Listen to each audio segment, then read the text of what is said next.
parents that I needed to have a serious conversation with them. I sat them down at the dinner table, and stammering broke the news. I told them that I would not be going to school in 6th grade. While my parents were slightly concerned and spent many sleepless nights worrying about how I would fare outside of the classroom, they ultimately believed in me enough to allow me to make my own decisions. Even though my mom was a public school teacher, and my dad an engineer, both products of the system, they said, okay, it's your life. If you want to leave school, go ahead. As long as you keep learning, it's fine by us. So I did. I skipped middle school and high school entirely, and I got agency. They allowed me to make my own decisions. And I was able to engage with my education in a way that I never could inside the classroom. While my peers were sitting in class, I organized collaborative learning groups, I helped build a library, I worked on political campaigns, I lived in France for half a year, I crashed conferences, I worked at startups like Zinch. I call myself an unschooler, the self-directed form of homeschooler. I wasn't following any prescribed curriculum, my parents weren't teaching me, I wasn't refusing to learn evolution, and I didn't become a social recluse. Instead, I was choosing how, where, when, why, and how to learn. And I recall the first day of unschooling, I told my mom that I felt like I learned more in that single day than an entire year of 5th grade. I left school in about the same time that most kids left school in Finland in the 1960s. Before then, only the privileged or lucky got a higher education. And in 1963, the Finnish parliament made the bold decision to pursue education as a means of economic recovery after World War II. In the 1970s, change began. Teachers were elevated to the status of doctors or lawyers in society, and then the national curriculum was scrapped, and the focus was put on the student, not the teacher. Now, before I go any farther, I need to define two nice acronyms for you. One is PISA, the Program for International Student Assessment, and the other is the OECD, the Organization for Economic Cooperation and Development. PISA is a program that the OECD runs to rank countries by the performance of their schools. And in 1970, Finland was nothing to write home about, much like America is today. But 30 years later, after years of educational reforms, Finland topped the PISA rankings in reading. For comparison, the US was 15th in 2000. By 2006, Finland had the number 1 or number 2 spot in science, math, and reading, the 3 areas that PISA ranks. The US is 21st. And so for the last 5 years, educators all over have been asking, how can we copy Finland? How can we replicate the success of this Nordic country in our own? And people go back and forth and debate whether the success that Finland has had is because it's a homogenous country and that couldn't be replicated elsewhere and so on and so forth. But I think these conversations are pretty fruitless. And it's really stupid to ask how we can copy Finland. And here's why.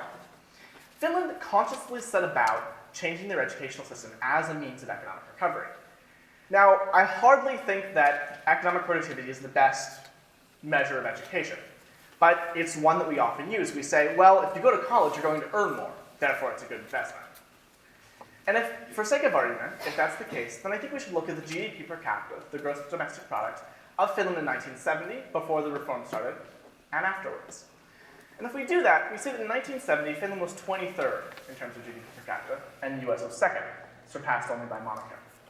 Today, the US is 7th, surpassed by oil-rich countries like the UAE, and Finland is 21st.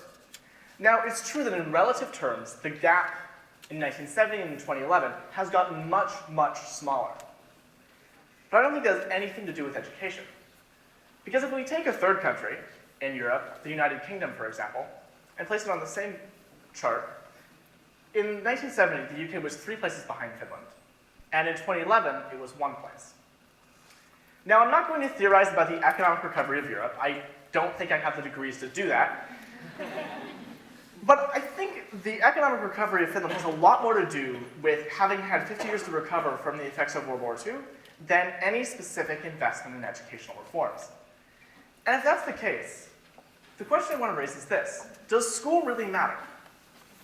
I'm not questioning whether education matters, but I'm questioning if school as a system, all of it, from kindergarten right up through university, actually has an impact on economic productivity. Yes, the College Board likes to point out that if you go to college, you'll earn more.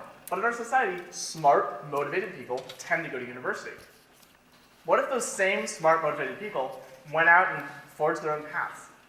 What if they weren't forced to raise their hand to go to the bathroom and take standardized tests and could go out and engage in their passions. Now, there's one more data point that I want to show you. On the right, you'll see a list of the PISA rankings for the countries that are performed best in math in 2003. And on the left is a list of the same countries, the same sample of the OECD, in terms of how many suicides there are per 100,000 people. What's interesting is that 5 of the countries on the top 8 list appear on both lists. My contention is this. School doesn't matter if you want to change the world, and by PISA standards, it may even be hazardous to your health. What's interesting is that even after I spent 6 years outside the system, I still went to university. Why? Because that's what my parents had done, my peers were doing, and what society expected. And I chose a small private liberal arts college because I thought that I wanted a small personal learning environment. But when my frustrations boiled over in the second semester, largely that I was surrounded by people who thought that they needed degrees to change the world, I started writing publicly at uncollege.org, and pretty soon the media caught on, and before I knew it, I was flying around to give talks at conferences like this. About a week before I left, in March of last year, almost a year ago now, a friend sat down in the cafeteria and was having a serious conversation. He asked, "Where are you going to live when you leave? How are you going to support yourself? Are you allowed to just leave in the middle of the semester?" But the best question that he asked, that I will remember to this day, was, "Aren't you going to miss the beer and girls at college?" I was flabbergasted, not because this young man was interested in beer and girls. That's pretty normal for university students. Adolescent males have their priorities in mind. But rather because he didn't understand that those are not experiences that are limited to university. Newsflash, you can have sex and get drunk in the real world too. And when I finally collected my thoughts, the way I responded was this. I said, "I prefer guys and champagne, and I think I'll find more of that in San Francisco than I ever will in Arkansas." So, I did in fact move back to San Francisco in March of last year after I left, and this summer signed a book deal with Penguin to write about both my own experiences and also the experiences of about 50 people I've interviewed who found success without degrees. These are people who range from professions that are totally non-traditional, like being DJs and traveling the world, to being vice presidents at British Petroleum. Some of these people got degrees, or managed to hack the system and still end up with a diploma. Others didn't.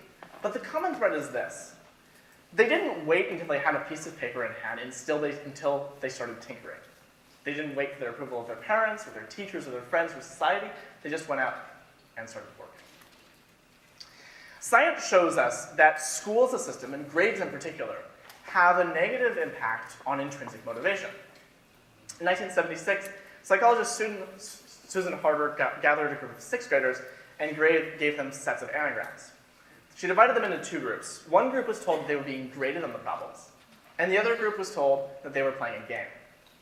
The group that was told that they were playing a game showed more pleasure and less anxiety than the graded group. And what's interesting is that the graded group, after the first set, chose less challenging anagrams than the group that they were told they were playing a game. Now, we take a step back and think about them in the context of our conversation today, which is that we want to empower people to change the world. We want to get people to work on the world's biggest problems. And by giving people grades, we're encouraging them to take the easy route, to take a 9-to-5 path and accept the status quo. So I think we should do away with grades at universities. Instead, replace them with self-evaluations, have students set their own goals, and instead of receiving marks at the end of the semester, understand how, where, when, and why they're learning. It's ridiculous that we expect 12-year-olds to decide the type of student to become when they take an AP class and get on the track to go to Harvard. But that we even expect 19-year-olds or 20-year-olds to choose a major. I think the reason that people have a midlife crisis by the time they're 40 is that it takes people 40 years to figure out that they have agency, that they can make decisions in their own life without getting a grade on it. And if we can help people understand that they have agency earlier, then everyone is better off. While it may seem difficult, both as professors and students, to do away with grades, those quantifiable numbers that tell us how we're doing, that we hold so dear, don't shy away from challenging yourself. I recall when I made the decision which university to go to. It felt like that one decision was going to impact the rest of my life. Where I would live, who I would know, how much I would earn, where I would work. And what I've come to realize is that life is malleable. You can make plans, but they're always going to change. College, for me, was just the beginning. Dropping out of college is just the beginning. The 20s are just the beginning. After come the 30s, and the 40s, and the 50s, and the 60s, and the 70s, and the 80s, and the 90s. And if people working on life extension have their way, the hundreds, and the 110s, and 120s, and 130s. Indulge yourself in possibilities, and if you act with agency, you'll come to understand that the world is much larger than you can imagine, which means that you are much larger than you can imagine. Thank you.